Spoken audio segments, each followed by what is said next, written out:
Ang mabuting balita ng Panginoon ayon kay San Mateo, chapter 7, verse 7 to 12.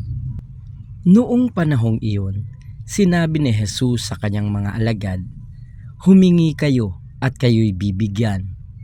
Humanap kayo at kayo'y makasusumpong. Kumatok kayo at ang pinto'y bubuksan para sa inyo.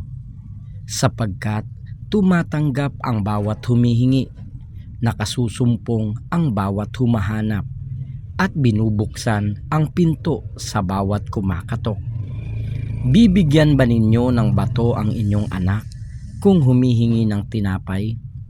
Bibigyan ba ninyo siya ng ahas kung humihingi ng isda? Kung kayo na masasama ay marunong magbigay ng mabubuting bagay sa inyong mga anak, gaano pa kaya ang inyong amang nasa langit? Ibibigay niya ang mabubuting bagay sa mga humihingi sa kanya.